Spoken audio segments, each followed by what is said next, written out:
And I ask the construction managers, how many people do we have on this site? They said, today, minimum 800. I started crying.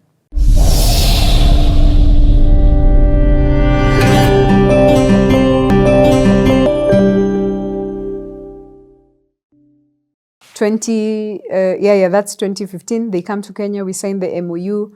Now we begin what we call a roadshow, which is now looking for investors. We're beginning to put the opportunity together. And what that means is you need to do something called due diligence. But then we had a local partner. So Centum, what Centum is doing is vouching for the feasibility of the land that we're buying. Okay, I get. Because now you see we're Dubai people. Even I can't vouch. I can't even say. So that was Centum's role as the local partner. Hand-holding this partnership, we formed a company called Africa Crest Education. So if you see one of the companies I've worked for was Africa Crest Education Holdings. And this was domiciled in Dubai. And now I was one of the founding members of this particular company. Then later on, our CEO, Johnny Hub, joined.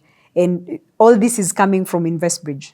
Yes. Birthing this vision and really saying, Mark had to say yes. Mark was key to Sabis coming to Kenya. What does that do? How do you feel at that time once you know the MOU is signed?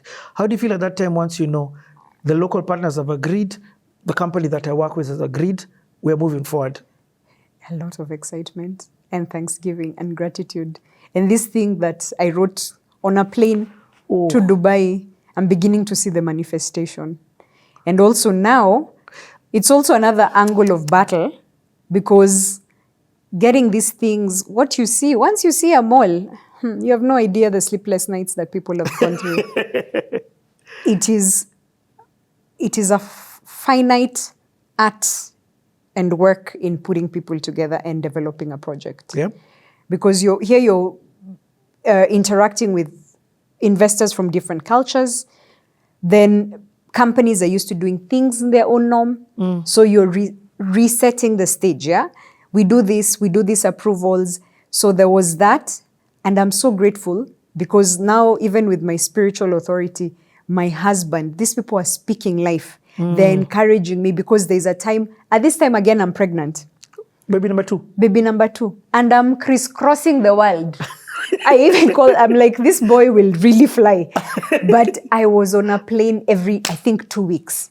I'm in South Africa. I'm in Ethiopia. I'm in London. I'm in Lebanon. The minute I go back, something has happened. I have to come back to Kenya. So your job was to, okay, I'm trying to understand this. There's an amount of money that Centum needed to raise, or was the money being raised by you guys? Everyone needed to raise money. Okay. So the 3 partners all needed to raise money in a particular ratio. But then they were only raising money for the school in Kenya. Our vision was to build these schools across Africa. What? So we were looking to raise $250 million. At the same time, we are also looking to construct the school in Kenya. We are already hitting the goal. We are already hitting the goal in Kenya. Wow. Yeah. So you didn't think, oh, I'm getting this. This was not a one project that you were starting with. No. It was, while we're building in Kenya, I'm going to Ethiopia to look and see if it's possible. There's an opportunity. Had you decided where you're also building, other places? We had. So there were some that were low-hanging fruits. So Egypt for second schools for Sabis, because they had been very successful. The schools had 3,000 students there. Yeah. Big. So there was demand for more schools. SA, there was a property in Pretoria. There was, then now we were beginning to develop opportunities in other markets. Ghana, Nigeria, Ethiopia, Uganda, Tanzania. We're beginning to also speak to local partners because we know for any project to be successful, you need boots on the ground. Yes. So, wow, I didn't know this. So this position that you took, this role called Africa, literally takes off with Africa. It's not that you were working with Kenya. No, it takes off with Africa. But did you launch more than one, or have you launched more than one to date? No, they have. Okay. So after because of COVID, the business model kind of transitioned. They've launched 2 in Egypt. There's ongoing work in Morocco. In partnership with Centum? No. So Centum is the East African partner. Okay. Yeah. Okay. So you see the reason why my CEO, Johnny Hub, who now joined us, needed to be in partnership with us so that we can grow, do more business development initiatives. So aside from BD, looking for local partners, because the beauty with the local partner, they can say, I can invest 50%. You also need the capital. So we were also speaking to international investors. Wow. Okay. Yeah. It was 2016. With a baby in the oven. Yeah, the baby in the belly. So my husband will just remind me, remember this happened in your life in this year. So even this one, God will make it work. You know, when you had your first baby, and now to move sort of segue into this motherhood, when you had your first baby, you decided to switch off, pause, relax. Yes. This one is coming in the mix of all this high intensity. Yes. And the launching country is my country. Meaning, I can't say adios, guys. So I've been asking for us to invest in Africa. Wow. In Kenya. I get it. Hey, it was work, but it was good work. Okay. It was really good work. So we start construction in 2016. No, we buy the land in 2016 in Kenya. There's a lot of approval phase before you see something. I learned. You learned real estate. I was like, don't hate. How does this mall look like? You have no idea. From approvals to concept to funding, there is so much work that goes behind the scene. So 2016, we buy the land, which is key. We raise our first leg of capital, which was about $40 million, which was amazing. So we begin intensively investing in Kenya. Now we are seeking approvals, rezoning the land. It was coffee. It was really a coffee bush. Yep. Rezoning. So those things take time. 2017 August, we break ground. And we break ground 2017 August to open the school in September 2018. Wow. So it is a miracle project. But thanks be to God, because now Centum had a real estate arm. Yes, that was now Centum. Yeah, then it was called Athena. Okay. That was now acting as the development partner, manager. So they were really hand-holding us and ensuring that this thing is being done. Of course, we had a contractor, my CEO, Johnny Hub, who I really enjoyed. If there's a man I enjoyed working with, also alongside Mark, is Johnny, because Johnny, have you ever seen someone who you speak about something he has experience about it? So Johnny had construction experience. We're talking about financial models. I'm like, this is not on your CV. So Johnny was an engineer. He's an engineer by profession and by training.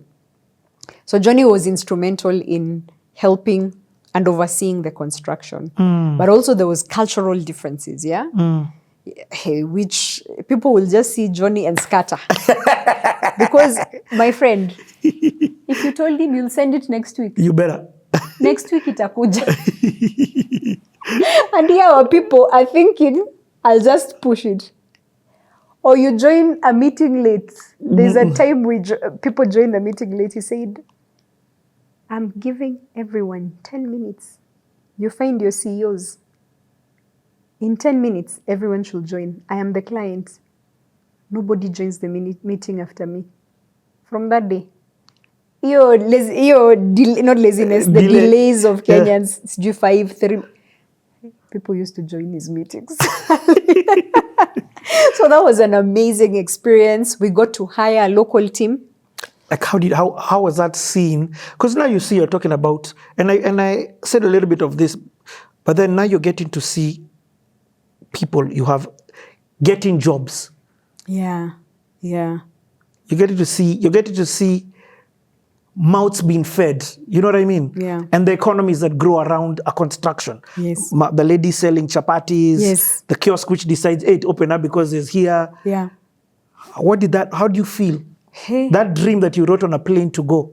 That was such a humbling experience. It was such a humbling experience. I remember once we came, it was a cold morning, and this construction work is being done in less than 13 months. And it's a massive project. You've been to Sabisa. Yeah. So we had to separate the projects and run each building as a project by itself with a team, meaning it was a 24-hour construction project, special approvals. So one morning I go in with the team. We had a local team here in Kenya. So we hired people, someone in accounts and 2 people in real estate that were managing. And I was so honored to work with this team. Frida, Sami, Lydia, amazing, amazing people. And then alongside also Centum that was very instrumental in the development of this project. But then Dubai is the one that is disbursing the funds and we are actually accountable because Centum is just a shareholder, like the Dubai people. But then they also have another appointment. So this morning I walk in and I go up and I'm on the roof and I can see so many people. I'm just seeing smokes. You know, those mothers selling githeri chapati, and the place is full. People are walking. Asians, Africans, many people. And I ask the construction managers, how many people do we have on this site? They said, today minimum 800. I started crying. What? I was like, 800. So one of my colleagues, I think Paul, asked me, what's up? I said, you know what this means? It means we are feeding at least 4,000 mouths. Yes. Yes. And that's thinking small. And that's thinking small. Because that construction site employed a lot of people. And for me, it was such a humbling experience because this is something that God had done indirectly and directly through me. Yes. And I give him all the glory. But it was so humbling. And I was like, wow. Wow, thank you. Thank you for trusting me. Thank you for the Dubai experience. Thank you for Mark saying yes. Thank you for meeting Dr. CK and Pius on that corridor.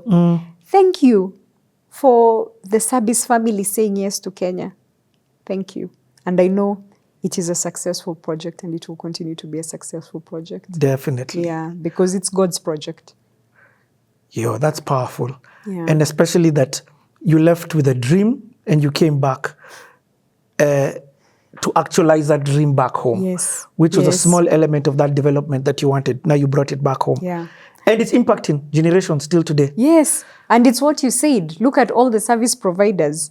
Someone who supplied mawe, kokoto, you know, the sand, the furniture. And that's then. But now what happens is the jobs still continue. Yes. A generation is being educated.